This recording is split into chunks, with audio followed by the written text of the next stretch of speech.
Isabela Broadcast Center, himpilang tumatalakay sa mga proyekto at serbisyong tunay para sa tao. Hatid ang mga programang nag-uugnay sa bawat Isabelenyo saan mang panig ng mundo.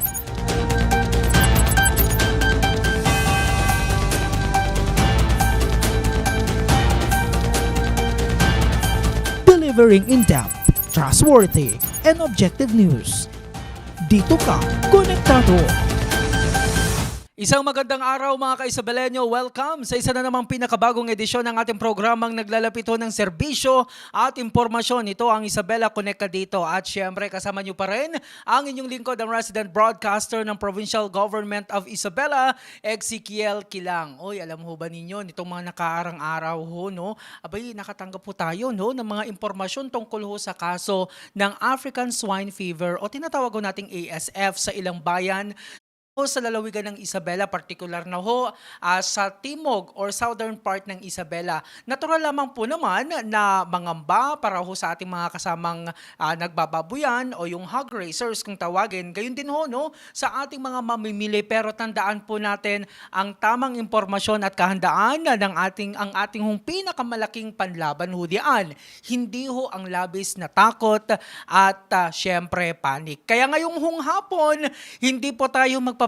Sa halip, hihimayin ho natin ang sitwasyon kasama ang ating ho mga eksperto na direktang tumutugon at nagbabantay ho sa ating mga komunidad. Layunin ho no, ng ating hong talakayan ngayong hapon na malaman ang totoong sitwasyon sa ating hong komunidad, ang mga hakbang din ho na ginagawa ng ating pamahalaan, at kung paano ho natin mapoprotektahan ang atin hong mga alagang hayop at syempre ang atin hong kabuhayan. Para talakayin ho itong mga malaliman ho na ito, abay makakasama ho natin ang atin hong Regional Veterinary Quarantine Officer ng Veterinary Quarantine Station 2, si Doc Benjamin Ike Pagoyo. Doc, welcome ho sa Isabela Broadcast Center.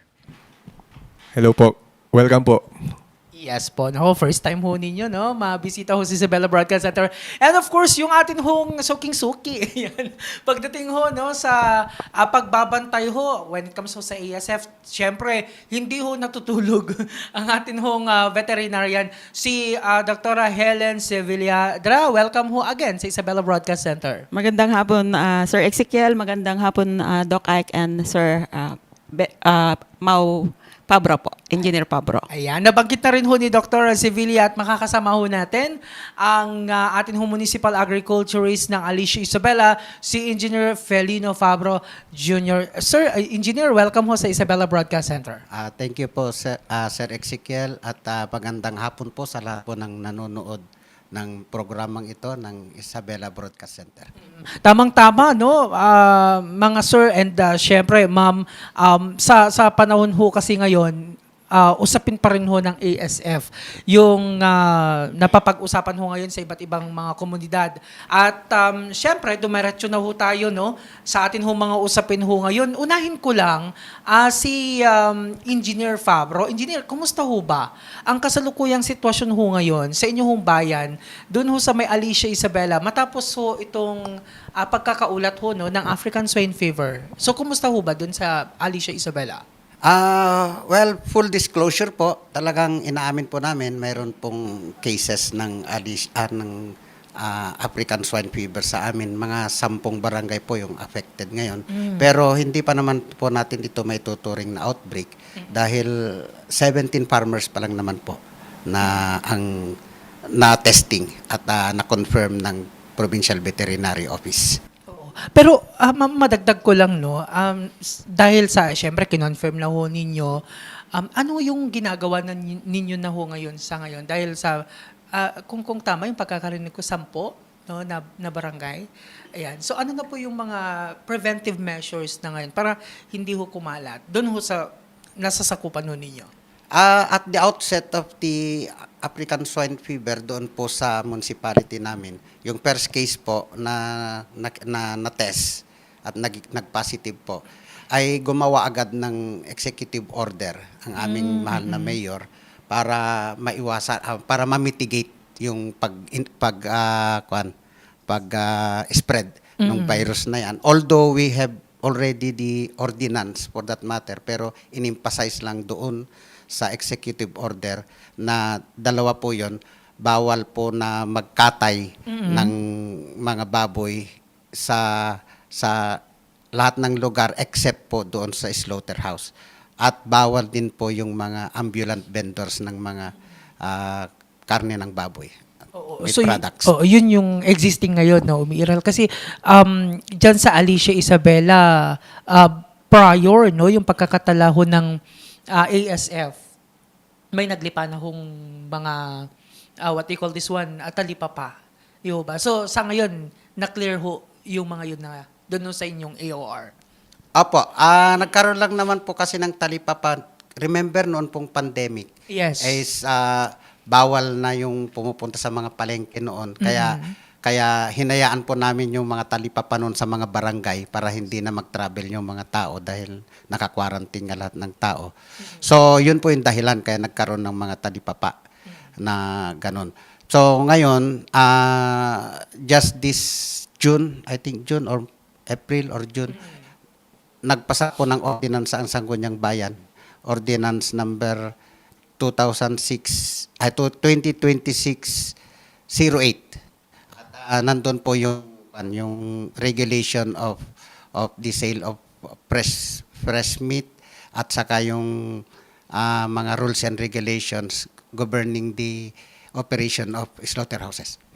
Talaga namang ready ho, no, ang LGU Alicia kasi hindi naman ho ito first time kasi, no, mga doc yung ASF ho natin. Pero well, thank you, no, sa update ho na yan at pag-confirm.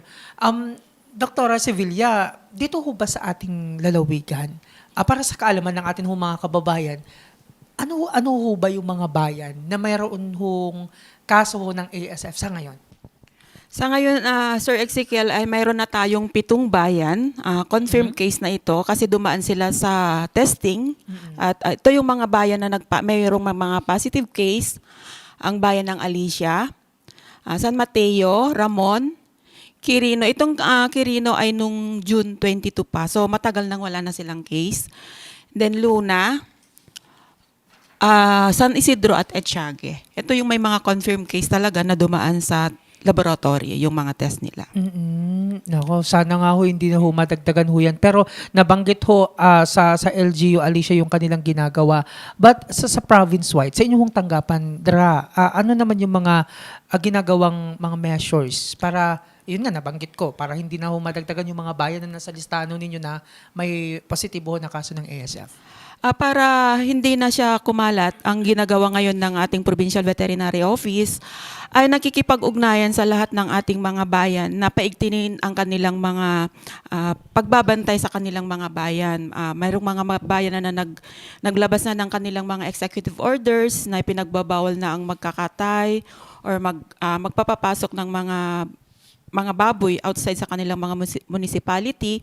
At bilang tugon din para maipaabot natin sa ating mga racers, nagkakandak kami ng mga awareness seminars regarding sa ESF.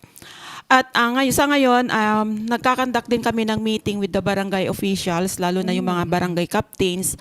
Gaya ng sa Alicia, mayroon kaming naka-schedule na meeting ngayong hapon, para ipakita namin kung gaano talaga itong sakit na ito na ESF, gaano kahirap i-control kung ito ay tumama dun sa isang piggery farm. At bilang control and prevention na rin, namimigay kami ng mga disinfectants sa lahat na ng mga municipality. Mayroon tayong mga binili at binigay din ng Department of Agriculture ng mga disinfectant. Ito yung mga dinistribute natin sa lahat ng mga bayan ng Isabela na yun ay ipamimigay nila sa ating mga swine raisers para gamiting pang disinfect dun sa mga babuyan po nila. Oo, talagang ready si Doc. Ganyan talaga kapag nasubok na, kumbaga. Kasi hindi naman ho ito first time na may ASFO tayo. Isa ngayon sa crucial, yung bantayan, yung movement. And we have here Doc Ike.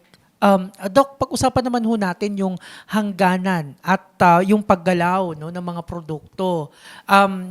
Kumusta ho ngayon bilang tagapagbantay sa quarantine, kumbaga, no? Paano ho ninyo hinaharap at hinihigpitan ho ngayon ang pagbabantay ho sa mga border o entry points ho dito ho sa Region 2 ho natin? So for Region 2 po, isa pong critical na checkpoint natin is the Santa Fe animal quarantine checkpoint. Siya po yung nagfi-filter or sumasala sa mga animals or specifically yung mga baboy natin for this specific topic, yung galing po ng iba't ibang regions and inter-island and inter-regional. So dito po dadaan ang ating agency or ang ating bureau or yung National Veterinary Quarantine Services Region 2. Dito po mabusising tinitingnan ng mga documents na papasok. So una po dyan, dapat lihitimo po yung farm na panggagalingan. Meron po siyang health certificate, merong handlers and transport carrier, at kasama po nun yung mga declaration or certificates na sinasabi na galing siya sa farm na walang kaso ng ASF. Bukod pa doon, since po nung 2022, nung tayo'y na-assign dito, dati po kasi akong Region 1. So nung na-reassign po ako dito, isa sa pinakamagandang ginawa namin dito in partnership with the provinces na papasukan or yung members or part of the Region 2 Cagayan Valley is yung iselyo natin sila.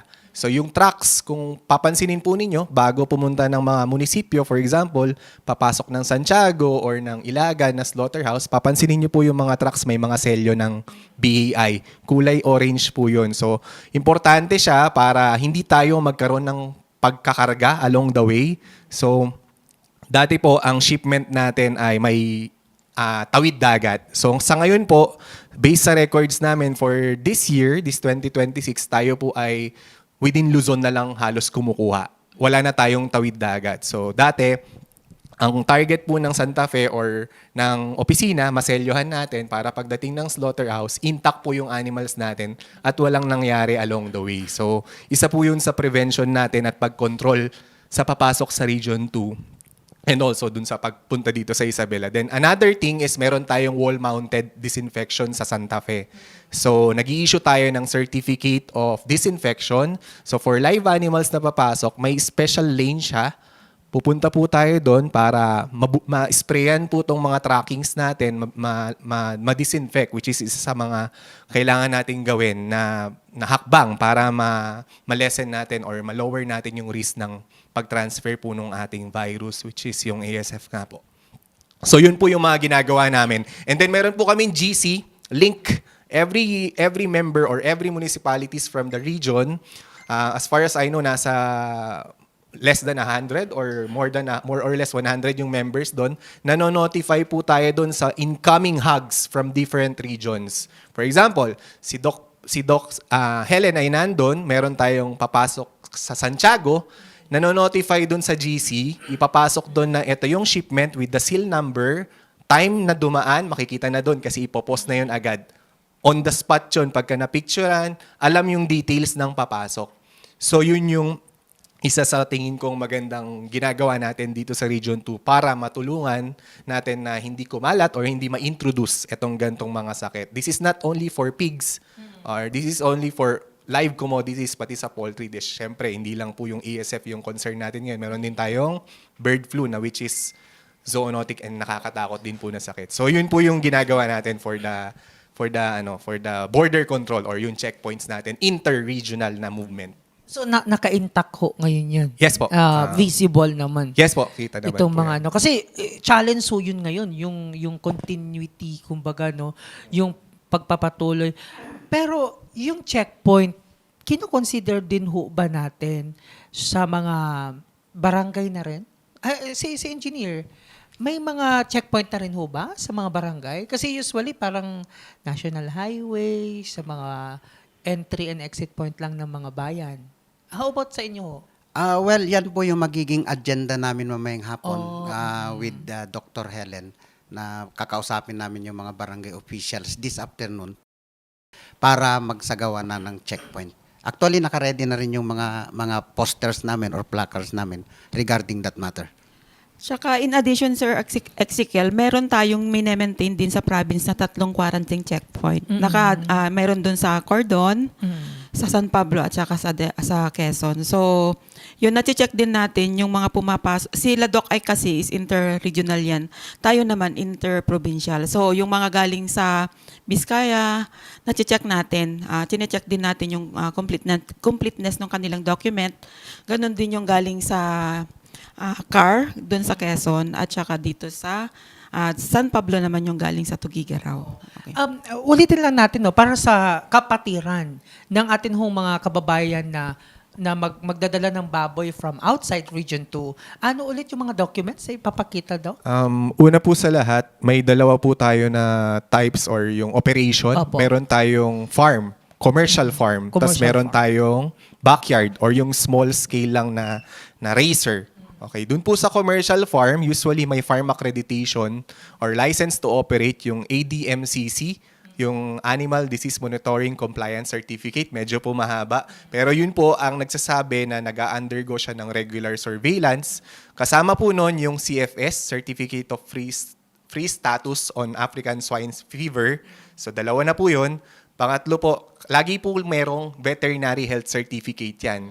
Okay, yun po yung nagsasabi, ina-attest po doon na free yung animal from different diseases. So, lahat po yan ay makikita natin sa Administrative Order 9, Series of 2019. So, makikita nyo po doon lahat ng guidelines natin sa local movement natin. And then, bukod doon, meron tayong handlers tsaka transport carrier. So, yung handlers tsaka transport carrier, yung pong pagsasakyan natin ng animals ay dapat angkop dun sa size and dun sa dami or bilang ng ating animal. So, may concern din kasi tayo dyan with regards to animal welfare. Okay? So, yun po yung mga requirements natin sa commercial. Ngayon po, meron din tayong backyard. So, sa commercial, kung napansin nyo, may binanggit po kung CFS-ASF, Certificate of Free Status on African Swine Fever. Sa backyard po, sa small racers, yung mga nakikita natin sa barabarangay na may baboy lang, meron po tayong RAS ASF or RAS ASF po, ibig sabihin po nito yung recognition or active surveillance on ASF. So, ang sinasabi lang po dito, regular po na nagso-surveillance yung barangay, may step by step po siya na ginagawa para makakuha po nitong certificate na to. So, yun po ay dadaan sa munisipyo, ire-report po sa provincial, then papasok po si DARFO hanggang sa magkaroon po ng approval na yung isang munisipyo, kunyari sa case po ng Alicia, may mga munisipyo po doon na gustong mag-ship out ng baboy nila, kailangan nilang magpa-surveillance. So very critical po yung yung pagso-surveillance natin para yung isi-ship out natin ay negative sa ASF. So recognition of active surveillance on African swine fever po yung tawag doon. So participation po from the LGU, very critical. Gaya po nung pinag-uusapan namin kanina, may 3 term tayo na pinag-uusapan kanina like the surveillance, animal movement, tsaka disease reporting. Importante po yung 3 na yun. Magkakadikit po sila pero yun po yung critical sa ngayon. Kasi pag walang disease reporting, hindi po natin malalaman yan. So, active surveillance po. Thank you po. We have 3, no? Animal movement, surveillance, of course, animal movement, and disease reporting. But I'm wondering, no? Third time around na ho ba ito na mayroon dito sa Isabela ng ASF? Or itong recently lang, engineer, pasensya na kung ikaw palagi kong tinatanong sa municipal level kasi ikaw ho yung na-invite. Doon ho sa inyong investigation, I believe, nagkandak ho din kayo ng investigation. Bakit kayo mayroong ASF na naman? Lumabas, meron na ho ba kayong na-identify na dahilan kung bakit nakapasok ang ASF sa inyong bayan? Bali, 2 po yung naiisip namin. Unang-una, yung mga technicians siguro. Kasi yung mga technicians, di ba, ang dami nilang hinahandle na mga piggeries.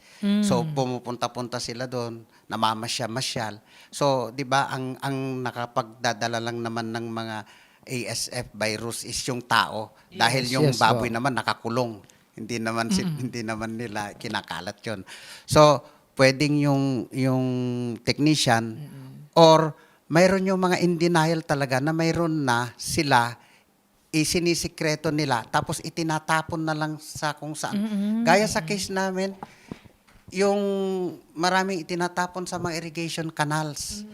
So alam po ninyo, halos lahat ng barangay na affected sa amin, dinaanan ng irrigation canals. So nasa downstream kami. So hindi namin alam. Ay, mahirap namang magsabi na. Yes. Pero yun po yung dalawang pwedeng source ng ASF. Kumbaga mga assumptions, mga ganun. But ayan ay subject to validation. Pero sa inyo, Doc Kellen, and of course sa region ho natin, possible ho ba yung mga nabanggit ho ni engineer na reason kung bakit nagkaroon ng occurrences ho ng ASF? At tama yung sabi ni engineer na possible yun na kasi yung baboy, nakakulong yan. Kung walang mag-i-introduce yun ng virus, sir, hindi siya kakapitan. So, meron siyang possible na although hindi naman natin dinediretsan yung mga technician, pero possible kasi na sila yung nagdala doon. Or based kasi doon sa aming disease investigation, doon sa mga tinamaan sa Alicia, ay wala talaga silang biosecurity measures.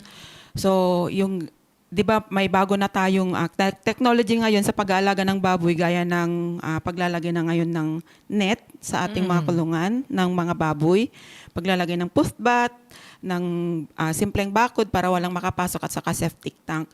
Doon sa mga tinamaan, karamihan doon sa mga tinamaan, hindi lang sa Alicia, doon sa mga ibang municipality, wala talaga silang biosecurity measures. Dinadaanan yung kulungan ng mga baboy nila, dinadaanan ng tao, wala naman silang mga net. So possible din kasi yung mga langaw. Kasi sabi nga sa kanina ni sir, mayroon na yung nagtatapon ng minsan sa irrigation. So nilalangaw yun. Possible na yung langaw, kung infected na yun ng ASF, dumapo yung langaw, pumunta sa mga piggery Oo, farm. kumalat, no? Kumalat. So, yun yung isang dahilan din. At ang isang nakikita pa din namin, kaya siya kumalat, baka yung farmers kasi minsan, hindi sila nagre-report, sir. Hinahayaan muna nila na kumakalat bago sila nagre-report. So, kaya talaga yung gaya nung sabi kanina ni Doc Ike na napaka-importante ang disease reporting. Yes. Kasi kung maaga sana silang nag-report, maaga natin na aksyonan, baka hindi kumalat. Kasi hindi ko naman sinasabi na tawag dito, last year walang case. Last year nagkaroon tayo ng case, pero ang tawag isang farmer lang ang tinamaan, hindi na siya kumalat. Kasi nga agad-agad nilang nare-report. Sa ngayon, parang merong takot yung mga racer na mag-report. Sinasabi naman namin na dapat i-report na nila agad para ma-actionan, para hindi na talaga kakalat. So, kaya ang magiging hakbang na namin ngayon, mag-conduct kami talaga ng information awareness tungkol sa ASF, kung paano natin i-control, paano natin i-prevent para hindi na talaga kumalat dito sa ating probinsya. Oo. Kung hindi ako nagkakamali, no, although hindi naman ako doktor. Pero parang may factor din kasi yung Sharon. Oy, pasensya ka sa mga may pangalan no. Like Sharon is yung yung nagti-take out no ng mga ulam, malay ho natin outside region 2, pinunta dito. Possible ho ba yun na kapag ang baboy na may ASF carrier kinatay, then nag-uwi ka no ng tira sa inyong lugar, and kapag naghugas ko kasi no and pinakain mo sa alagang baboy, there's a possibility na mahawaan. Meron Yes, sir. po ba? Possibility talaga yun. Kaya nga pinagbabawal namin ang swill feeding or Swill yung feeding. nagpapakain ng arasaw sa Ilocano. Kasi nga, bawal talaga yon. Kasi ang ASF virus kasi ay sobrang napaka-resistant yan sa init. Kahit niluto mo yung karne, kung hindi yan nagtagal ng 30 minutes or to 1 hour na pinakuluan yan ng hanggang 100 degrees, hindi yan namamatay.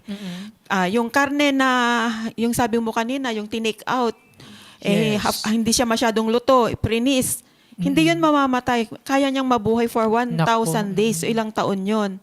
So, kahit acidic or alkalinic yung environment, hindi talaga siya namamatay. Ganon siya ka-resistant kasi yung virus. So, yun nga yung sinasabi namin na sana huwag tayong bibili dun sa mga online na binebenta ng mga karne, kundi dapat bumili tayo dun sa dumaan sa mga slaughterhouse kasi alam natin na talagang na-inspect yun ng ating mga meat inspectors. Yun dapat ang ating tangkilikin, huwag yung mga online seller ang ating mga kan kasi hindi talaga dumadaan yan minsan sa ating mga slaughterhouses. Oo, yung sa online siguro pwede namang bumili provided na siguruhing dumaan sa inspection, dumaan sa basta dumaan sa tamang proseso, no, yung pagkatay doon sa baboy. Mind you, kung may alagang baboy ho kayo sa mga tahanan ho ninyo, baka yan yung susunod no mahawa ng ASF. Sana ho hindi ho naman. We keep on saying yung ASF. Baka nakalimutan na ho ng ating mga kababayan, ano po ba yung symptoms? Paano ba natin malalaman, mga dok, na ang isang baboy may ASF na pala? Unang-una, ang ASF or African Swine Fever is a contagious, ibig sabihin nakakahawa, hemorrhagic, so may magpagdudurugo na ito ay sakit ng ating mga baboy na ang sanhi nito ay virus, ASF virus. So ang mga simptomas, unang-una, siyempre African Swine Fever siya, so may lagnat, mataas na lagnat. So, since mataas yung lagnat niya, mamumula yung katawan, lalo na pag yung mga puti, makikita mo talagang namumula yung katawan nila at mayroong mga batik-batik na kulay, magkukulay violet. Pag magpro-progress na yon, magba-violet. At mamamatay yun, 2 to 10 days mamamatay yun. At ang mortality rate niya is 100%. Yun yung niya. Kung buntis yung ating alaga, ma-abort yun. At ang kumbaga, kung may makaligtas man dun sa tinamaan, ay magiging possible na siya na carrier. So, ang talagang paraan lang natin is ikal natin yung ating mga baboy once na nandun na sa isang piggery farm. Sa inyong monitoring, Doc Helen, kumusta ba ang ngayon, ang sentimiento ng hog raisers natin, ng taong bayan? May panic ho ba ngayon? May takot ho ba? Napapansin namin, sir, dahil nalaman nila na may mga case, mayroong talagang pagpapanik yan. Di ba, sir, na-experience nyo dun sa inyong municipality sa Alicia na may nagpapanik na yan. Kahit nga wala pa sa tamang timbang, below 80 or 90 kilos, binebenta na nila, kaya nababarat yung presyo dahil nga wala pa talaga sa tamang timbang. Tapos yung iba, kinakatay na nila, yung pinapauraga sa Ilocano. So talagang napapansin mo yung panic. Na yun naman yung sinasabi namin na sana huwag silang magpanic. Lalong-lalo na kung ang kanilang mga piggery farm ay mga biosecured naman. Talagang tinupad nila yung tamang pag-aalaga, yung nandun na yung biosecurity measures nila. Ay huwag silang magpanik kasi pag walang mag-i-introduce ng virus, hindi yun tatamaan. Kahit katabi na niya yung may ASF, kung yung biosecurity niya talaga ay strict, hindi yun tatamaan. So, siguro naman, no, mga doc and engineer, kung bakit, hindi naman siguro lahat nagpapanik, pero syempre, kailangan nating tanggapin na yung katotohanan na ayaw ko kasing makal yung baboy ko. Kasi last time, parang may certain radius, no, yung sinusunod natin. Kumusta na ho ba sa ngayon? Ganun ho pa rin ba yung pag-treat ho natin kapag may nakitang, kunwari, si Purok 2 ng isang barangay, meron hong naitalang ASF, positive. So, possible ho ba na yung half ni Purok 3 na kanyang kapitbahay, ikakal na rin yung mga baboy na nandoon? So, paano ho ba yung sistema ho sa ngayon kapag nalamang may positive na ASF sa isang lugar? Ang ginagawa natin ngayon, sir, is test and destroy. So, yung isang munisipyo magre-report sa atin, may nagkakasakit. Kukuhanan natin ng samples, itetest natin. Pag nag-positive, yun yung ikakal natin. Oo. So, hindi na tayo ngayon yung dati nung una, nung 2021, na meron tayong nag-extend tayo ng, kung halimbawa ito yung tinamaan, nag-extend tayo ng 500 meters radius. Yes, oo. Hindi na yung ganon. Kung ano lang yung nag-positive, siya lang yung Siya i-destroy lang. or siya lang yung Okay. ikakal. Test and destroy. Kung negative siya, hindi namin siya ikakal. Ganon. Pag lumabas yung result at negative, hindi namin siya ikakakal, sir. Oo. Kasi possible na hindi naman, nagkakasakit lang siya, pero hindi naman ASF. Oo. Baka po pwede pa natin gamutin yon, ganon. Oo. Kaya kayo nanonood ho ngayon. Hindi ho ko mo mayroong hong ASF sa kapitbahay ho ninyo eh. Takas yung kita baboy yan. Ay, maalala ko lang yung baboy ni Sir MK and ni Sir Paul. Ang dami-dami ha. Kayo pang lechon. Hindi, biro lang. Pero mga doc, nabanggit ho kanina ang gaganda ng mga initiatives ng LGU Alicia to combat ito hong ASF. Sa DA ho ba, umbrella ho kayo, under ho na kayo, yung umbrella ho ng DA, may mga ginagawa po, may mga programa po ba kayong existing ho ngayon para mas ma-strengthen, kumbaga, yung initiatives ng mga LGUs ho natin para ho dito sa pagtugon ho sa ASF? Sa part ng province, sir, magkakanda kami ng emergency meeting nitong September 2, coordinated with other agency gaya ng BAI sa quarantine, Apo. sa NMIS, sa DA Regulatory, sa DA Region 2. Imimit natin ang lahat ng ating mga livestock inspectors at ating meat inspectors sa ating probinsya para maibigay natin yung tamang kaalaman, yung tamang update regarding sa ESF, at mai-discuss din may mga ibang munisipyo na kasi na may mga EO para ma-share nila yung kanilang ginagawa na ngayon para mayroon ding pagtularan yung ibang munisipyo pa na wala pang mga EOs. Kasi hindi lang, 7 pa lang naman yung municipality na affected, mas marami pa yung hindi affected. So, hinihikayat ko yung ating ibang mga bayan na wala pang case, paigtingin nila yung kanilang biosecurity measures, maglagay na sila ng kanilang mga checkpoints. Alam naman na nila yung mga municipality na may positive case, wag na nilang papasukin yung mga baboy na manggagaling doon para nang sa ganun ay hindi na sila tamaan. How about si Doc Ike po? Yes, Doc, dugtungan ko na lang po Opo, yung yes sinabi po. ni Doc Helen. Meron po tayong National ASF Prevention and Control Program.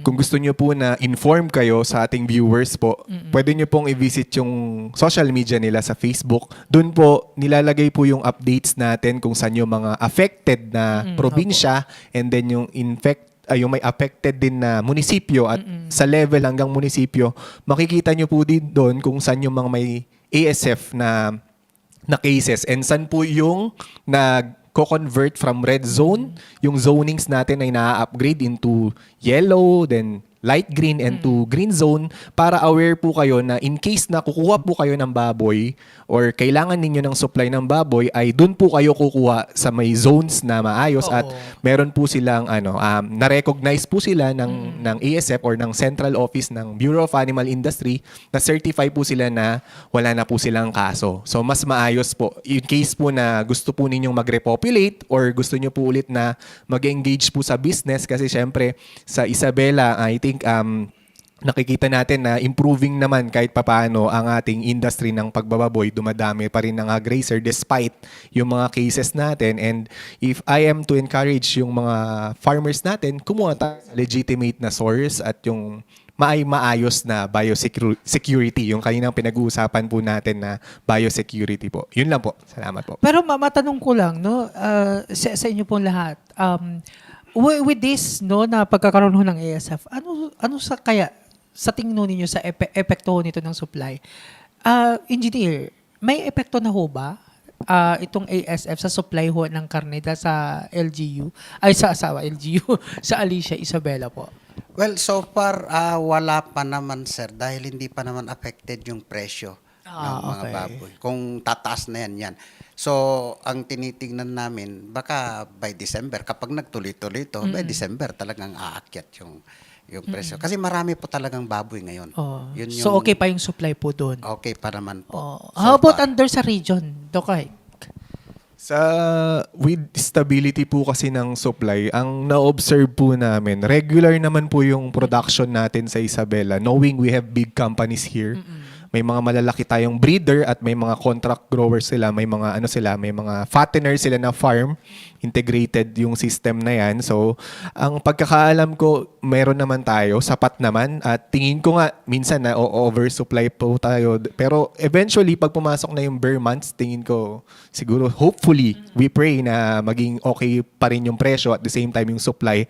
And balikan ko lang kanina, yung pinag-uusapan po natin na isang factor din, etong season natin, na tag-ulan. Napansin ninyo, pagka po tag-ulan, may tendency talaga. And may study na po dito na related po siya na pag ganito yung season natin, mabilis yung spread. Siyempre, yung mga viruses natin or yung mga ganito nating microorganism ay dependent din sa mga ganito. Binanggit nga ni Doc, temperature, meron tayong humidity, and sometimes etong ating season na tag-ulan, they can transfer. Pwede sila yung knowing Cagayan Valley.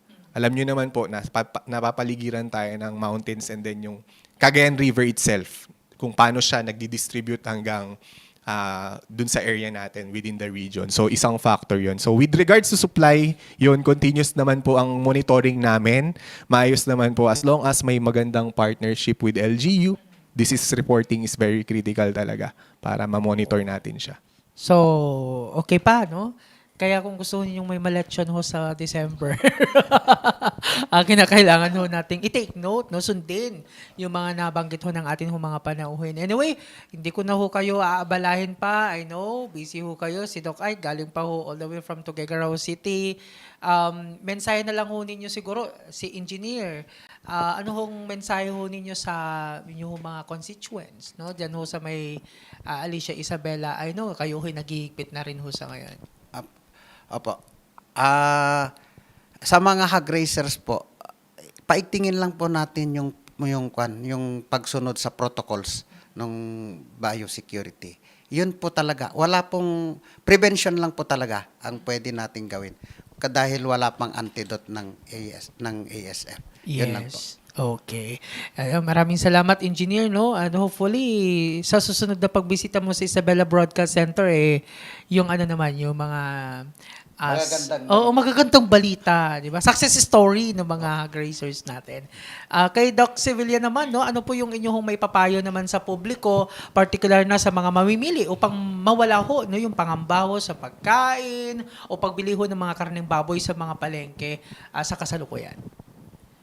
Sa ating mga mamimili, ating mga consumers, hinihikayat ko kayo na bumili kayo dun sa galing sa slaughterhouse, yung sa Nakate sa slaughterhouse, dahil 100% masisigurado natin na wholesome talaga yung karne na may binebenta doon. At dun sa mga ating mga backyard raisers, inuulit ko po, paigtingin po natin ang ating biosecurity measures bago tayo pumasok sa ating mga babuyan, maligo, magpalit ng damit. Huwag nating dala-dala yung cellphone, baka yun pa yung cause ng ating pag-transfer ng virus. Mag-disinfect po tayo. Marami kaming binibigyan ng mga disinfectant sa ating mga municipalities. Humingi lang po kayo doon dahil nag-distribute na po kami. Maglagay po tayo ng net sa ating mga kulungan ng baboy para hindi pasukin ng mga langaw or mga ibang insekto sa ating mga kulungan, at septic tank. Sa ating mga magbababoy na may mga nagkakasakit, nakikiusap ako na kung mamatay yung inyong mga alaga, please lang po. May nakikita kasi ako sa social media, ipinapaanod sa mga irrigation. Huwag naman sana nating gawin yon. Huwag nating hayaang kumalat ang sakit na to kasi kayang-kaya naman natin itong i-control. Magtulungan lang tayo. Ang tamang gawin natin pag namatayan tayo, ibaon natin ng maayos, i-dispose natin properly ang ating mga alaga. Huwag nating ipaanod or itapon na lang kung saan-saan. Para nang sa ganon ay hindi na po kumalat itong sakit na ito. Pag tayo ay sama-sama, kaya nating kontrolin ang sakit na ASF. Yun lang, sir. At maraming salamat. Maraming salamat. Bibiyahe si Doc sa iba't ibang munisipyo. Anyway, finally, kay Doc Ike, no, ano po yung pinakamahalagang paalala naman ho ninyo, panawagan sa mga hog racers at sa buong komunidad ho upang maging matagumpay ho tayo, no, laban ho sa ESF? Halos po nabanggit na po lahat, pero i-highlight ko na lang po yung disease reporting. Kasi pag hindi tayo nag-participate sa mga farmers or local racers at sa mga malalaking companies or farmers din, commercial farms, disease reporting po kasing isa sa pinaka-importante at maiparating sa otoridad or sa authorities like sa LGU tsaka sa provincial vet para magkaroon ng agarang surveillance. Kasi pag hindi natin na surveillance agad at pag di kayo nag-report, kakalat siya talaga. Walang ibang pupuntahan yan kundi mag-spread out siya. So, isa yun sa hina-highlight ko dito sa meeting para maintindihan ng lahat na pag nag-disease reporting tayo at magtuloy-tuloy na makontrol siya, hindi siya kakalat talaga. So, pangalawa po, yung sa side naman po ng mga biyahero, dahil ako po ay nasa animal movement po ang ating mandato, hanggat maaari po, pag tayo po ay bibiyahe, magso-source out lang tayo sa malinis na farm or yung kompleto ang papeles na farm. At wag po tayong mag-ahot sa kung san-san lang at gawan ng kung ano mang hindi maganda yung shipment na yan. At hanggat maaari mag-comply po tayo sa mga requirements na pinapatupad ng national at saka ng ating LGU, yung mga executive order. Yan po ay may kasamang may mga pagka nag-violate ka, magkaroon ka ng kasalanan, meron kang sanction or meron kang may ibibigay sa iyo na na kapalit ng mga ginawa mong kasalanan. So, dapat po mag-comply tayo lagi at magkaroon tayo ng mas magandang swine industry sa ating region and sa Isabela specifically. Okay. Maraming salamat, Doc Mike, Doc Ike. Ayan, sa inyong, syempre, binahaging mensahe din. And of course, kay Engineer and kay Doc Kellen. Uy, alam mo ninyo, mga kakonek, no, malinaw po ang mensahe ng atin mga panauhin ngayong hapon. Ang sitwasyon ho sa Alicia at sa Katimugang Isabela ay mahigpit ho na binabantayan at kontrolado ho naman. Ang kailangan po natin ay hindi ho takot, kundi ang responsableng pagbabantay, maagang pag-report, at mahigpit ho na pagsunod sa mga patakaran ho ng biosecurity at quarantine. So magtulong-tulong po tayo upang maprotektahan ang ating mga alagang hayop, ang ating mga sakahan, of course, at ang ating kabuhayan ng bawat pamilyang Isabelenyo. Maraming salamat din sa ating mga viewers na tumutok ngayong hapon at huwag din kalimutan na i-like at i-follow ang ating Facebook page. Nandyan sa inyong mga screen ang Isabela PIO at mag-subscribe sa ating YouTube channel. Kung hindi ninyo napanood ang live natin na broadcast, pwede ninyo mabalikan sa ating YouTube channel. I-flash natin ulit. Pwede ninyo mabalikan anytime, anywhere, ang ating YouTube channel, Isabela PIO din yan, para sa iba pang mga updates. At syempre sa ngalan ni Governor Rodito Albano at Vice Governor Kiko Diat ng buong pamahalaan, muli ako po ang inyong lingkod, ang resident broadcaster ng Pamahalang Palalawigan ng Isabela, Ezekiel Kilang, na nagsasabing manatiling connect sa pagunlad, manatiling connect sa bayan, at manatiling connect sa isa't isa. Ito ang Isabela Connect ka dito!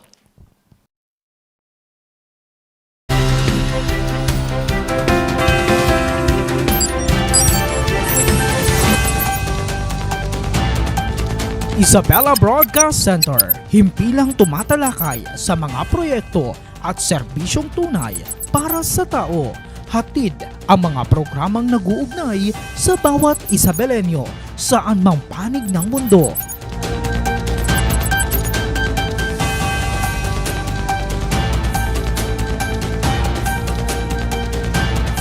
Delivering in-depth, trustworthy, and objective news. Dito ka, konektado.